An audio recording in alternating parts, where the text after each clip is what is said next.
হতে পারেন আপনি ওয়েব ডিজাইন শিখতে আগ্রহী বা ওয়েব ডিজাইনে আপনি নতুন হতে পারেন। তো যদি আপনি নতুন হয়ে থাকেন আর যদি আপনি HTML CSS এর সেই বেসিক বিষয়গুলো জেনে থাকেন যেগুলো ওয়েব ডিজাইন শেখার জন্য অত্যন্ত গুরুত্বপূর্ণ বা জানা জরুরি, যদি আপনি সেই বেসিক বিষয়গুলো জেনে থাকেন তাহলে আজকের এই ভিডিওতে আপনি অ্যাডভান্স লেভেলে পা রাখতে চলেছেন।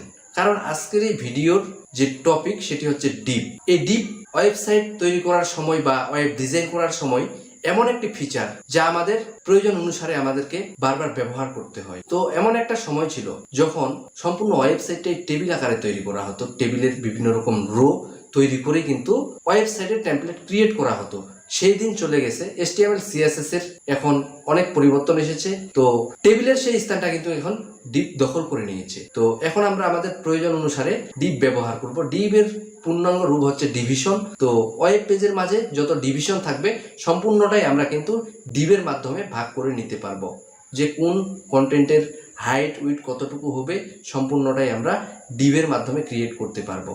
তো যদি আপনি HTML CSS এর বেসিক বিষয়গুলো জেনে থাকেন তাহলে আজকের এই ভিডিওটি আপনার জন্য খুবই গুরুত্বপূর্ণ। আর যদি আপনি সেই বেসিক বিষয়গুলো না জেনে থাকেন তাহলে এই ভিডিওর ডেসক্রিপশনে আমরা আমাদের সেই HTML CSS এর বেসিক ভিডিওগুলো দিয়েছি, আপনারা জাস্ট সিরিয়াল মেনটেন করে দেখে সেই বিষয়গুলো শিখতে পারেন। যদি আপনি HTML CSS বা ওয়েব ডিজাইন শিখতে এক্সট্রা আপনার কোনো আগ্রহ থেকে থাকে তাহলে কিন্তু অবশ্যই আপনারা আমাদের সেই ভিডিওগুলো দেখে নিয়মিত আমাদের এই ভিডিওর সঙ্গে প্র্যাকটিস করতে পারেন। তো অবশ্যই আজকের এই ভিডিওটি স্কিপ না করে সম্পূর্ণটাই দেখবেন। তো ভিডিওটা স্টার্ট করছি।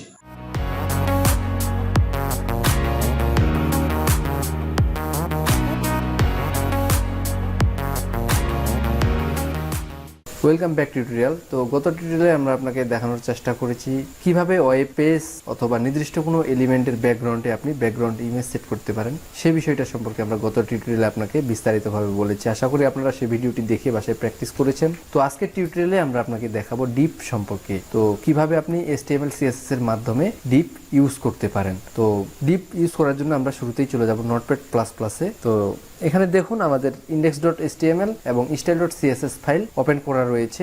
index.html ফাইলের ভিতরে আমাদের style.css ফাইলটি কিন্তু লিংক করা রয়েছে, যা আপনারা আগে থেকেই জানেন। তো ডিপ হচ্ছে ডাবল ট্যাগ। তো এই ডাবল ট্যাগ ডিপ আমরা ব্যবহার করে ফেলবো। তো আমরা এখানে ডিপ লিখে ফেললাম। তো ডিপটা হচ্ছে কি, যে এমন একটা সময় ছিল যখন সম্পূর্ণ ওয়েবসাইট টেবিল ব্যবহার করে তৈরি করা হতো। টেবিলের কলাম বা রো তৈরি করে কিন্তু ওয়েবসাইটটিকে টেমপ্লেট আকারে তৈরি করে সেখানে বিভিন্ন রকম কন্টেন্ট, বিভিন্ন রকম হেডিং, প্যারাগ্রাফ, বিভিন্ন রকম লিঙ্ক, বিভিন্ন রকম কালার দিয়ে কিন্তু ওয়েবসাইটের নকশা তৈরি করা হতো টেবিলের মাধ্যমে। তো সে সময় চলে গেছে। এখন HTML CSS এ আরো যুগের পরিবর্তনে অনেক কিছু পরিবর্তিত হয়েছে। তো এখন সেই টেবিলের জায়গাটা কিন্তু ডিপ দখল করে নিয়েছে। তো এখানে আমরা ওয়েবসাইট ক্রিয়েট করার সময় যত খুশি তত ডিপ নিতে পারবো। তো এক কথায় আমরা এক একটি ডিপকে এক একটি রো হিসেবে ইউজ করতে পারবো। তো পরবর্তীতে আমরা আমাদের ওয়েবসাইটের সম্পূর্ণ পার্টগুলোই ডিপ দিয়ে আমরা ক্রিয়েট করব, আপনারা দেখলে বুঝতে পারবেন। তো ডিপ হচ্ছে মূলত ব্লক লেভেল এলিমেন্ট। তো ব্লক লেভেল এলিমেন্ট এবং ইনলাইন এলিমেন্ট কি, এই বিষয়ে আমরা কিন্তু ইউনিক টিউটোরিয়াল আপনাদের মাঝে দেওয়ার চেষ্টা করেছি। তো দেখুন এখানে আমরা ডিপের মাঝে কোনো প্যারাগ্রাফ বা হেডিং লিখবো না। তো আমরা এখানে সিম্পলি একটি টেক্সট লিখবো। তো ধরুন এখানে আমরা লিখছি যে this is our first deep. তো দেখুন এখানে আমরা লিখলাম this is our first deep. আমরা এই ডিপটিকে সেভ করছি। করার পরে এখন আমরা আমাদের রান অপশন থেকে এই লঞ্চ ইন ক্রোমে ক্লিক করছি। তো দেখুন এখানে আমাদের কিন্তু ডিপটা এসেছে। তো আমাদের এই ডিপ কিন্তু ব্লক লেভেল এলিমেন্ট। এটিকে বোঝার জন্য আমরা যদি আবারও নোটপ্যাড প্লাস প্লাসে চলে যাই, এই ডিপটাকে আবার আমরা কন্ট্রোল ডি চেপে ডুপ্লিকেট করছি। তো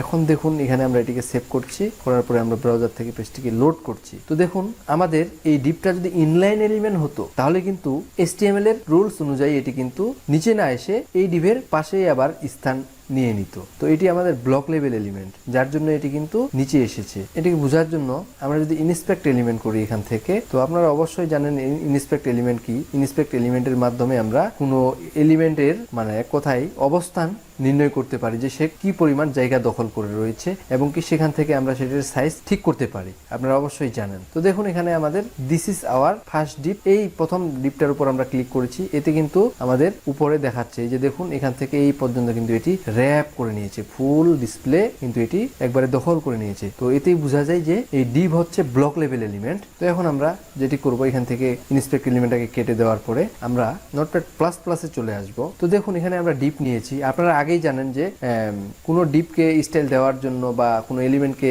স্টাইল দেওয়ার জন্য আমরা সেই এলিমেন্টের ক্লাস ব্যবহার করতে পারি। তো একই ক্লাস বিভিন্ন এলিমেন্টকে দেওয়া যায় আপনারা জানেন, এবং আইডি ইউনিক, শুধুমাত্র সেটি একটি মাত্র এলিমেন্টকে দেওয়া যায়। একটি আইডির নাম একটি মাত্র এলিমেন্টকেই দেওয়া যায়। তো আমরা এখানে ক্লাস যদি ব্যবহার করি, তো আমরা এখানে ক্লাস লিখলাম, তো এখানে আমরা ধরুন যে নাম দিলাম div1, তো div1 আমরা লিখলাম। এখন আমরা এটিকে এখানে আন্ডারস্কোর ব্যবহার করে দিলাম। তো আমাদের এটি div1, তো আমরা এই div1 কে এখান থেকে কন্ট্রোল সি দিয়ে কপি করছি এবং এখানে এসে আমরা ডট সাইন দেওয়ার পরে কন্ট্রোল ভি দিয়ে পেস্ট করছি। আপনারা আগে থেকেই জানেন যে ক্লাসকে সিলেক্ট করার জন্য তার সামনে ডট সাইন দিতে হয়। তো এখানে যদি আমরা এই ডিপটির একটি উইড এবং হাইট দিয়ে দিই, ধরুন আমরা এখানে উইড দিচ্ছি 250 পিক্সেল এবং কি এটির হাইটটাও আমরা 250 করে দিব।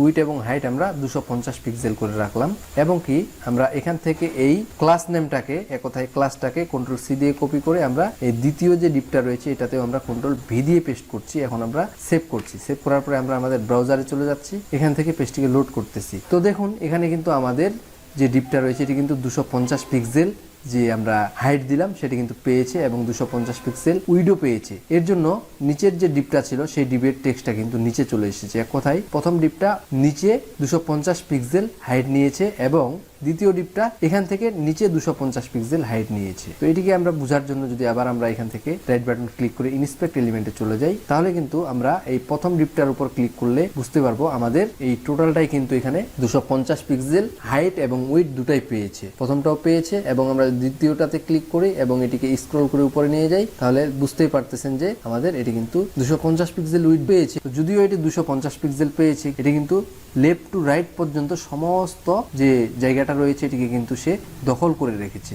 এবং কি আমরা এটিকে বোঝার জন্য এটি কাজ করব, আমরা এই ডিপটার ব্যাকগ্রাউন্ড কালার দিব। আমরা যদি এখন আবার নোটপ্যাড প্লাস প্লাসে চলে যাই, এখান থেকে যদি আমরা এটির ব্যাকগ্রাউন্ড কালার দিই, তো নিচে এসেছে, আমরা এখানে ক্লিক করে এখান থেকে ধরুন যে আমরা হ্যাশ ডিডিডি দিয়ে দিচ্ছি, দিয়ে এখন আমরা আবার সেভ করছি। তো এখন আমরা আবার ব্রাউজারে চলে যাচ্ছি, এখান থেকে পেজটিকে লোড করছি। তাহলে দেখুন আমাদের এই এক কথায় আমরা দুটা ডিপের ক্লাস নেম কিন্তু একই দিয়েছি, যার জন্য এই দুইটা ডিবেই কিন্তু একই রকম ব্যাকগ্রাউন্ড কালার পেয়েছে। তো এখন আমরা একটি কাজ করব, এটা দুইটাই একসাথে লেগে গেছে, তো আমরা বুঝতে পারতেছি না, যার জন্য আমরা নিচের ডিপটার কালারটা পরিবর্তন করব। এর জন্য আমরা আবার নোটপ্যাড প্লাস প্লাসে চলে আসতেছি, এখান থেকে আমরা এটিকে কপি করছি কন্ট্রোল সি দিয়ে এবং নিচে আমরা এসে কন্ট্রোল ভি দিয়ে পেস্ট করে দিচ্ছি। এখন এখান থেকে আমরা আমাদের এই 1টাকে কেটে 2 করে দিব।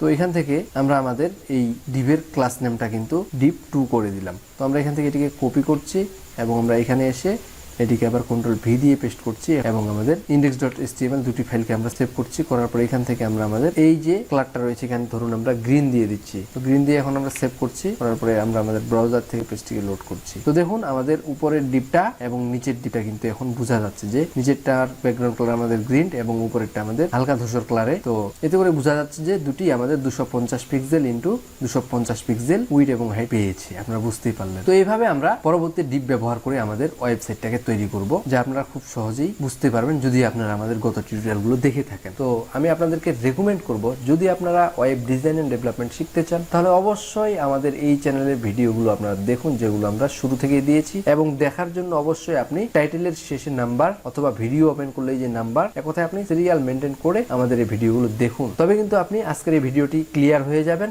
এবং এই ভিডিওর যত কোডিং রয়েছে সম্পূর্ণই আপনার কাছে খুবই ইজি মনে হবে। তো অবশ্যই যে কোনো জিনিস আপনাকে শেখার জন্য নিয়ম অনুযায়ী আপনাকে শিখতে হবে। তো অবশ্যই আপনাকে প্রত্যেকটি বিষয়ে ভালোভাবে ধারণা নিতে হবে, তা না হলে আপনি কখনো ওয়েবসাইট তৈরি করতে পারবেন না বা নিজেকে ওয়েব ডিজাইনার হিসেবে দাবি করতে পারবেন না। তো বন্ধুরা, আশা করি আজকের এই ভিডিওটি দেখে বুঝতে পেরেছেন ডিপ কি এবং ডিপ কিভাবে ইউজ করতে হয়। তো পরবর্তীতে আমরা আরো ডিপের অ্যাডভান্স বিষয় নিয়ে আসতেছি আপনাদের মাঝে। তো অবশ্যই ভিডিওটি ভালো লাগলে একটি লাইক করবেন, আর যদি চ্যানেলটিতে নতুন হয়ে থাকেন তাহলে ওয়েব ডিজাইনের আপডেট ভিডিও পাওয়ার জন্য অবশ্যই চ্যানেলটি সাবস্ক্রাইব করার পরে পাশে থাকা বেল আইকনটিতে ক্লিক করে উপরের অল বাটনে সেট করে দিবেন। তো ভালো থাকবেন, সুস্থ থাকবেন। আগামী ভিডিওতে দেখা হচ্ছে, সেই পর্যন্ত খোদা হাফেজ।